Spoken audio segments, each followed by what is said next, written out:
ছয় শর্তে খুলে দেওয়া হতে পারে হরমুজ, ইরানের কড়া বার্তা। নৌপথ সচলে অনড় যুক্তরাষ্ট্র, মুস্তফা খামেনির বিরল ভিডিও প্রকাশ। দাবানলে লন্ডভন্ড উত্তর আমেরিকা ও ইউরোপ, ব্রিটিশ কলম্বিয়ায় জরুরি অবস্থা, উদ্ধারকারী হেলিকপ্টার দুর্ঘটনায় নিহত 2। এবং ঝাড়খণ্ডের সরকার ছাত্রদের ষষ্ঠ দফার বৈঠকেও কাটেনি জট, আন্দোলন চালিয়ে যাওয়ার ঘোষণা, কংগ্রেসের সমর্থন, বাড়ছে রাজনৈতিক উত্তাপ। স্বাগত গ্লোবাল টাইমে। বিশ্বের নানা প্রান্তের খবর নিয়ে আপনাদের সাথে আছি আমি নাফিসা হক। দেখছিলেন সংবাদ শিরোনাম, এবার বিস্তারিত। মার্কিন নৌ অবরোধ প্রত্যাহার সহ 6 শর্তে হরমুজ প্রণালী খুলে দেয়া হতে পারে। সংঘাত বন্ধের আলোচনায় এমন কড়া কূটনৈতিক বার্তা দিয়েছে ইরান। আর এদিকে যুক্তরাষ্ট্র বলছে হরমুজ পুরোপুরি খুলে দিলেই কেবল সংঘাত এড়ানো সম্ভব। অন্যদিকে মক্কায় সই হওয়া 3 দেশের প্রতিরক্ষা চুক্তি ইরান বিরোধী নয় বলে জানিয়েছে তুরস্ক। একদিকে মার্কিন অবরোধ, অন্যদিকে তেহরানের বিধিনিষেধ, উত্তেজনার বেড়াজালে নাকাল বিশ্ব বাণিজ্য। সংকট নিরসনে ওমানের সঙ্গে জলপথ খুলে দেওয়ার আলোচনায় অগ্রগতির ইঙ্গিত দিয়েছে ইরান। তবে তেহরান প্রণালী পুরোপুরি খুলতে 6টি শর্ত জুড়ে দিয়েছে। মার্কিন সামরিক অভিযান ও হুমকি বন্ধ, মার্কিন নৌ ও বিমান বাহিনী প্রত্যাহার, যুদ্ধের ক্ষতিপূরণ, নিষেধাজ্ঞা প্রত্যাহার ও জব্দ ইরানি সম্পদ ছাড় দিলেই হরমুজ উন্মুক্ত হবে বলে সাফ জানিয়েছে দেশটি।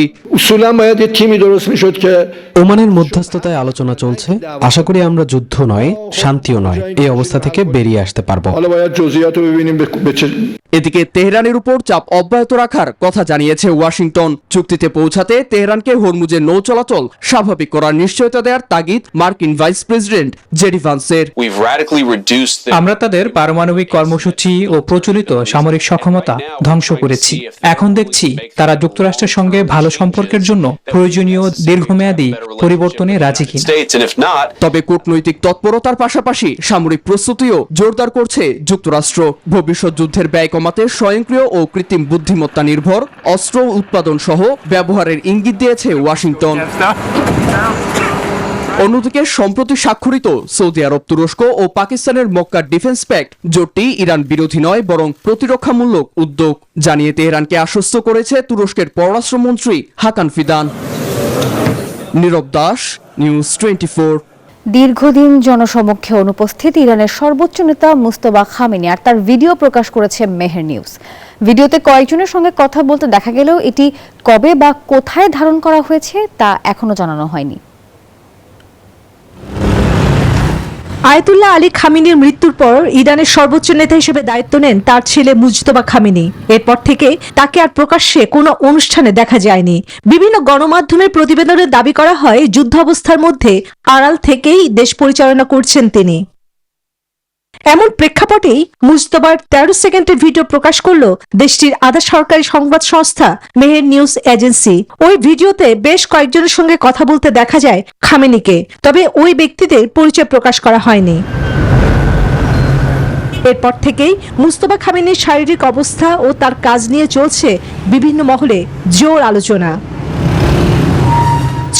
চন্দ্রা, নিউজ 24। ভয়াবহ দাবানলে বিপর্যস্ত উত্তর আমেরিকা, ইউরোপের বিস্তীর্ণ জনপদ। কানাডার ব্রিটিশ কলম্বিয়ায় আগুনের লেলিহান শিখা ধ্বংস করে দিচ্ছে মানুষের স্বপ্ন। প্রাণ বাঁচাতে রাতের আধারে ঘরবাড়ি ছেড়েছেন হাজারো বাসিন্দা, আর সেখানে জারি করা হয়েছে জরুরি অবস্থা। এদিকে স্পেন এবং সার্বিয়ার বনাঞ্চলেও আগুন নিয়ন্ত্রণে রীতিমতো যুদ্ধ করছেন দমকল কর্মীরা। অন্যদিকে যুক্তরাষ্ট্রের উটাহ রাজ্যে দাবানল নেভানোর সময় হেলিকপ্টার দুর্ঘটনায় প্রাণ গেছে অন্তত 2 জনের। চারপাশে ঘুটঘুটে অন্ধকার, আর তার মাঝেই মহাসড়কের পাশে দাও দাও করে জ্বলছে পাহাড়। আগুনের এমন ভয়ঙ্কর গর্জনের মাঝেই নিজেদের পোষা প্রাণী আর সামান্য সম্বলটুকু নিয়ে নিরাপদ আশ্রয়ের খোঁজে ছুটছেন কানাডার সামারল্যান্ডবাসী। মাত্র কয়েক ঘন্টার ব্যবধানে বাল্ট রেঞ্জ দাবানল দ্বিগুণ হয়ে গিলে খেয়েছে 9,500 হেক্টর এলাকা। মুহূর্তেই বাস্তুচ্যুত হয়েছেন বহু মানুষ। পরিস্থিতি সামাল দিতে রাজ্য জুড়ে জরুরি অবস্থা ঘোষণা করেছে ব্রিটিশ কলম্বিয়া কর্তৃপক্ষ। আমার বাড়িটা এখনো আছে নাকি পুড়ে ছাই হয়ে গেছে জানি না, তবে আগুনটা খুব দ্রুত আর ভয়ানকভাবে ধেয়ে আসছিল। একইভাবে স্পেনের দক্ষিণাঞ্চলীয় নিবলাতেও চলছে এই প্রাকৃতিক দুর্যোগের তাণ্ডব। 4,000 হেক্টর বনাঞ্চল পুড়ে ছাই হওয়ায় সরিয়ে নেওয়া হয়েছে শত শত মানুষ।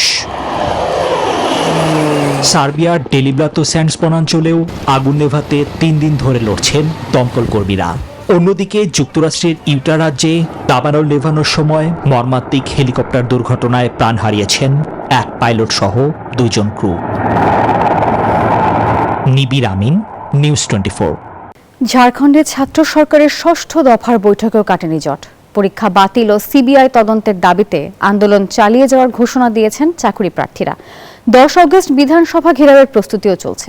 আন্দোলনকারীদের পাশে আছে কংগ্রেস। আর বিজেপির অভিযোগ, ছাত্র আন্দোলনকে রাজনৈতিক ফায়দায় ব্যবহার করছে বিরোধীরা। আন্দোলনের আগুন যেন নেভার নামই নেই। ঝাড়খণ্ডে সরকার ও চাকরি প্রার্থীদের ষষ্ঠ দফার বৈঠকেও শেষ হলো সমাধান ছাড়াই। ফলে রাজপথেই আন্দোলন চালিয়ে যাওয়ার ঘোষণা পরীক্ষার্থীদের। বিতর্কিত জেপিএসসি ও জেএসএসসি পরীক্ষা বাতিল আর পুরো নিয়োগ প্রক্রিয়ায় সিবিআই তদন্ত, 2 দাবিতে অনড় আন্দোলনকারীরা।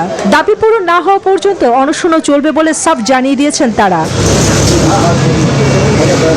এরই মধ্যে আন্দোলনে যোগ হচ্ছে নতুন মাত্রা। হাজারিবাগ, পালামু, লাতেহার সহ বিভিন্ন জেলা থেকে রাঁচিতে জড়ো হচ্ছেন হাজার হাজার চাকরি প্রার্থী। 10 আগস্ট বিধানসভা ঘেরাওয়ের প্রস্তুতিও চলছে জোরে সোরে। ছাত্রদের এই আন্দোলনে এবার প্রকাশ্যে পাশে কংগ্রেস। মল্লিকার্জুন খাড়গে ও রাহুল গান্ধীর দাবি, শিক্ষার্থীদের অভিযোগ গুরুত্ব দিয়েই শুনতে হবে সরকারকে। আন্দোলনে সংহতি জানিয়েছেন অভিনেতা গায়ক পীয়ূষ মিশ্র।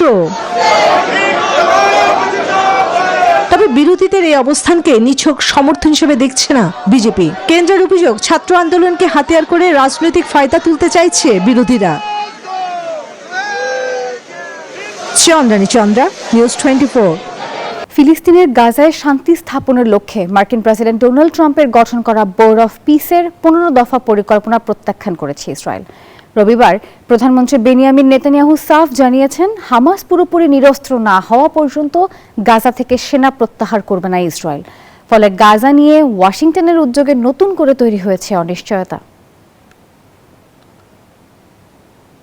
গ্লোবাল টাইম এ পর্যন্তই। ধন্যবাদ।